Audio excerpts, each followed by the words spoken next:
Assalamualaikum warahmatullahi wabarakatuh.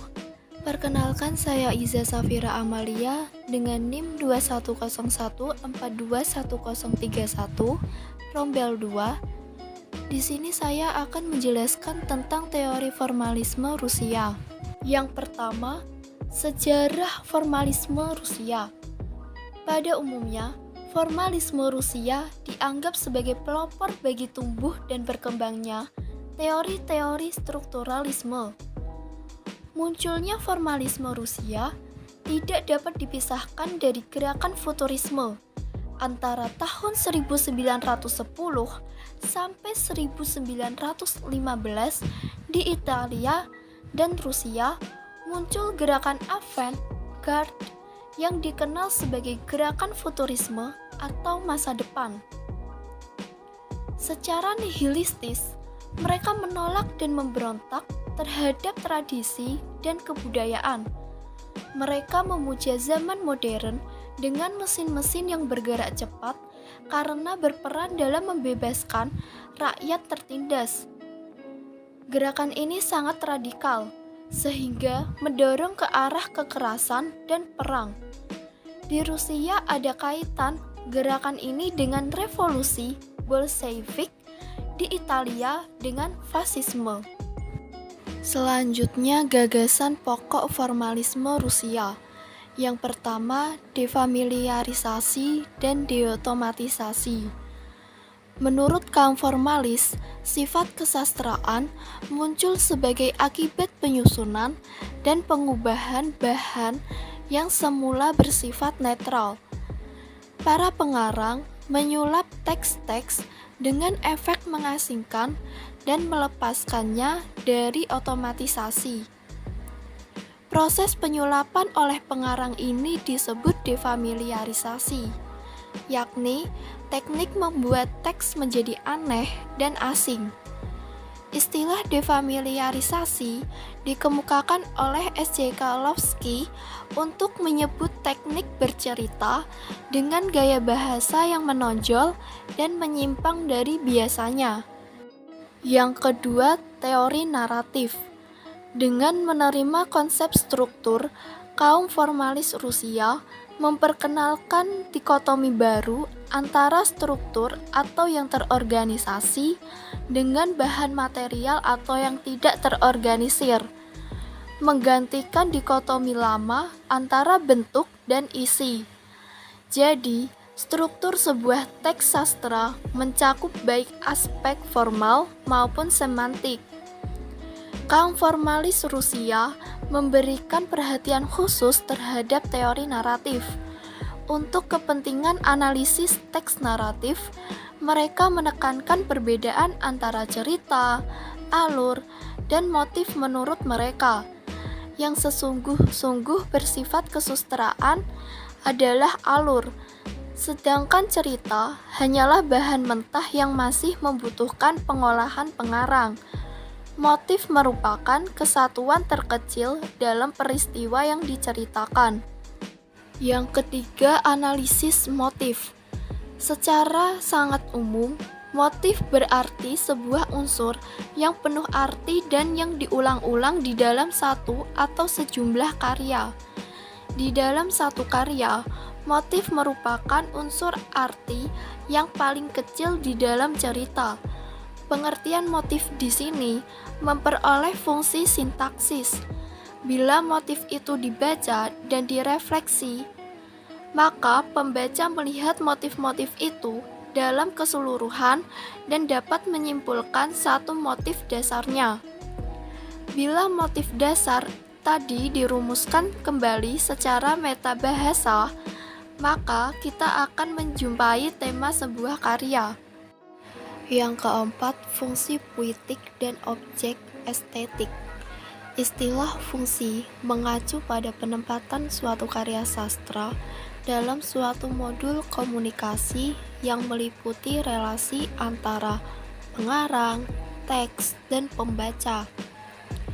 Istilah ini muncul sebagai reaksi terhadap studi sastra formalisme yang terlalu terpaku pada aspek sarana kesusastraan tanpa menempatkannya dalam konteks tertentu.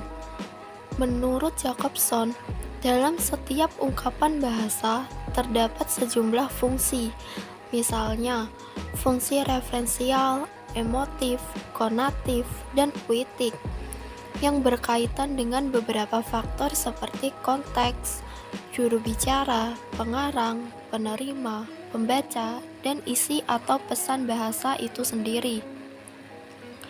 Dalam pemakaian bahasa sastra, fungsi puitis paling dominan. Jan Mukarovsky, seorang ahli strukturalisme Praha, memperkenalkan istilah objek estetik sebagai lawan dari istilah artefak. Artefak adalah karya sastra yang sudah utuh dan tidak berubah. Artefak itu akan menjadi objek estetik bila sudah dihayati dan dinikmati oleh pembaca. Dalam pengalaman pencerapan pembaca, karya sastra dapat memiliki arti yang berbeda-beda tergantung pada harapan pembacanya. Selanjutnya, konsep dasar formalisme Rusia. Yang pertama, konsep formalisme Rusia tentang puisi. Kaum formalis periode awal cenderung mengidentifikasikan kesusastraan dengan kepuitisan. Puisi dipandang oleh kaum formalis sebagai penggunaan bahasa secara menginti. Yang kedua, konsep formalisme Rusia tentang prosa. Menurut Viktor Shklovsky, sastra mempunyai kemampuan untuk memperlihatkan kenyataan dengan suatu cara baru, sehingga sifat otomatis dalam pengamatan dan penerapan pembaca didobrak dengan sarana bahasa sastra. Yang ketiga, fakta sebagai landasan fabula. Pada dasarnya, Juzet merupakan defamiliarisasi dari fakta yang merupakan landasan fabula. Menurut kaum formalisme Rusia, Juzet di dalam karya sastra prosa pada dasarnya merupakan defamiliarisasi fabula. Yang terakhir ada defamiliarisasi, konsep mengenai proses perwujudan karya sastra yang merupakan perbedaan atau pertentangan dengan realitas objektif disebut defamiliarisasi. Selanjutnya, analisis novel Ayah karya Andrea Hirata. Yang pertama, latar belakang. Novel merupakan salah satu genre karya sastra yang berisi gambaran konkret tentang manusia dan kompleksitas kehidupannya yang disampaikan menggunakan bahasa. Sebagaimana novel Andrea Hirata lainnya, Ayah memiliki alur yang unik dan bahasa yang khas. Tulisan ini bertujuan untuk mendeskripsikan alur dan bahasa dalam novel Ayah berdasarkan sudut pandang formalisme Rusia menggunakan metode deskriptif kualitatif. Hasil analisis menunjukkan bahwa fabula novel tersebut adalah kondisi sosial masyarakat Belitung pada tahun 1990-an dan diolah menjadi sujet yang menarik pada bagian akhir cerita. Selain itu, novel ini banyak menggunakan ungkapan peribahasa dan majas seperti personifikasi, hiperbola, metafora, dan perumpamaan. Selanjutnya, teori yang digunakan. Kajian teori formalisme. Formalisme lahir di Rusia sebagai suatu reaksi terhadap aliran positifisme abad ke-19 yang memperhatikan keterangan biografis. Selain sebagai reaksi terhadap aliran positifisme, Ehrlich 1980 halaman 256. Kelahiran aliran formalisme juga beriringan dengan berkembangnya kecenderungan. Kelahiran aliran formalisme juga beriringan dengan berkembangnya kecenderungan penolakan terhadap pendekatan tradisional yang selalu memberikan perhatian terhadap hubungan karya sastra dengan disiplin sejarah, psikologi, dan sosiologi. Selain itu, aliran formalisme Rusia juga didorong oleh adanya kecenderungan pergeseran paradigma dalam ilmu humaniora dari paradigma diakronis ke paradigma sinkronis. Holub 2004 halaman 325. Aliran formalisme ini menentang kecenderungan di Rusia untuk meneliti sastra sebagai ungkapan pandangan hidup atau iklim perasaan dalam masyarakat. Sebelumnya, pandangan mereka diolah oleh kaum strukturalisme Ceko. Dalam konteks sastra, kaum formalis Rusia membagi wilayah studi sastra ke dalam 3 bagian: stilistika, komposisi, dan tematik. Todorov 1985 halaman 12. Selanjutnya hasil. Yang pertama, kajian alur novel Ayah. Kejadian-kejadian yang terjadi di kalangan masyarakat Belitung pada tahun 1990-an merupakan fabula dalam novel Ayah. Meskipun cinta yang merupakan inti cerita tersebut merupakan hal yang ada sepanjang zaman, tetapi kondisi masyarakat pada tahun 1990-an yang menjadi fabula atau bahan cerita novel ini. Misalnya, tentang radio yang menjadi hiburan utama masyarakat, kebiasaan masyarakat di Belitung, dan karakter orang Melayu. Bahkan Lady Diana yang hidup pada zaman tersebut, fabula ini kemudian diolah menjadi sujet yang sangat menarik dan unik sehingga berbeda dengan novel yang lain. Alur pada novel itu unik karena tidak konvensional dan beralur mundur. Hal menarik lainnya adalah ketika pengarang menceritakan kehidupan tokoh-tokohnya. Pada awalnya, pengarang menggunakan sudut pandang orang ketiga serba tahu. Selanjutnya, pada akhir cerita, pengarang memasukkan dirinya sebagai tokoh aku dengan menceritakan bagaimana ia bertemu dengan Amiru atau Zoro dan kehidupan Amiru yang sekarang hidup bahagia bersama ayahnya. Pengarang juga menuliskan bahwa kisah itu memang benar terjadi dan makam tokohnya pun benar ada.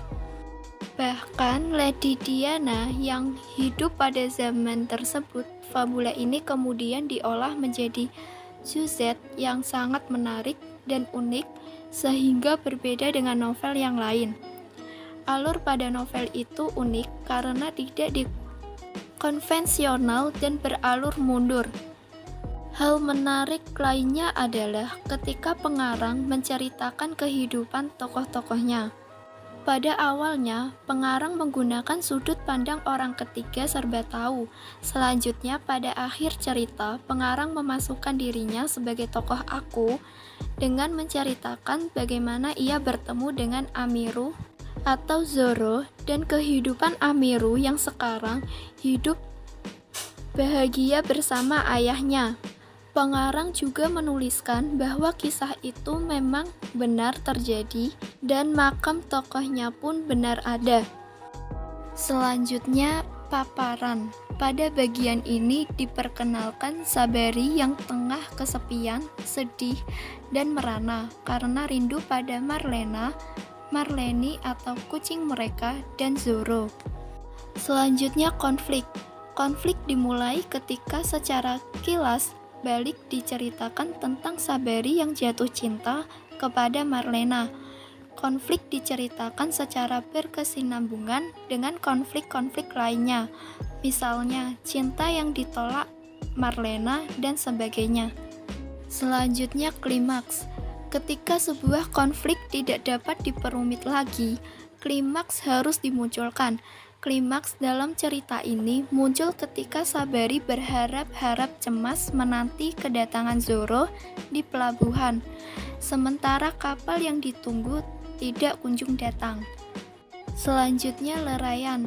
Leraian pada cerita ini mengisahkan tentang kehidupan Sabari dan Zoro setelah mereka bertemu. Dalam bagian ini Dikisahkan pula bahwa mereka berdua hidup bahagia dan saling menyayangi. Selanjutnya Selesaian. Pada Selesaian menceritakan kehidupan tokoh Sabari dan Marlena di akhir hayat mereka. Selain itu, juga menceritakan kehidupan Ukun dan Tamat, kedua sahabat Sabari yang gigih mencari Zoro dan Marlena. Berdasarkan hasil analisis, dapat disimpulkan bahwa secara keseluruhan alur novel ini bagus dan menarik. Namun, ada beberapa bagian alur yang terkesan dipaksakan dan tidak terkait dengan cerita. Misalnya tentang tokoh Ismi yang kehadirannya sama sekali tidak ada kaitannya dengan alur utama. Meskipun tak mengganggu jalan cerita, penceritaan tentang Ismi justru terkesan membuat alur cerita menjadi bertele-tele. Selanjutnya, kajian bahasa novel Ayah. Ciri kebahasaan yang paling dominan dalam novel ini adalah penggunaan majas seperti metafora, personifikasi, perumpamaan, dan hiperbola. Beberapa diksi yang kurang lazim digunakan dalam bahasa Indonesia juga dimunculkan oleh pengarang. Meskipun demikian, pilihan kata ini justru menambah kekuatan dan keindahan bahasa dalam novel ini. Frasa-frasa seperti spiritualitas lari mengumpulkan seluruh tenaga dari alam semesta dan berkata dari dalam perutnya. Sekongkol-sekongkolnya, Syarif bersabda, "Nun di muara sungai Lenggang, Manika Marlena tutup buku," atau untuk menggantikan kata bercerai, Jambalaya Asmara, seenak jambulnya merupakan pilihan kata yang tidak biasa ditemukan di novel-novel lain. Selain itu, pengarang juga banyak menggunakan paparan yang sangat panjang untuk menggambarkan hal yang sederhana dan sebenarnya dapat dilukiskan dalam satu kalimat saja. Semua gaya bahasa tersebut mendukung penyampaian cerita sehingga lebih menarik, apalagi dalam kalimat panjang-panjang juga tersisip humor. Namun, narasi-narasi panjang kerap kali menjemukan karena pembaca sulit menemukan esensi cerita tersebut. Yang terakhir, simpulan. Formalisme Rusia menekankan kajian pada alur yang berupa fabula atau bahan cerita dan sujet yang merupakan olahan dari fabula. Selain itu, juga pada dasar yang digunakan pengarang untuk menyampaikan karyanya. Berdasarkan analisis tentang fabula dan sujet, diketahui bahwa fabula atau bahan cerita novel Ayah adalah kisah hidup Sabari dan Marlena, serta keadaan masyarakat Belitung pada tahun 1990-an. Fabula tersebut diolah menjadi sujet yang bagus dengan menggunakan alur mundur dalam fragmen yang menarik sehingga bagian penutup cerita cukup memberikan kejutan bagi pembaca. Ditinjau dari kebahasaan, novel tersebut banyak menggunakan ungkapan, peribahasa, dan majas yang membuat cerita menjadi indah dan bernilai seni tinggi. Secara keseluruhan, novel ini cukup bagus dan menarik serta memiliki banyak kelebihan dibandingkan novel lainnya.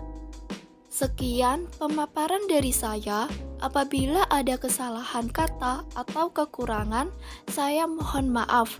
Terima kasih. Wassalamualaikum warahmatullahi wabarakatuh.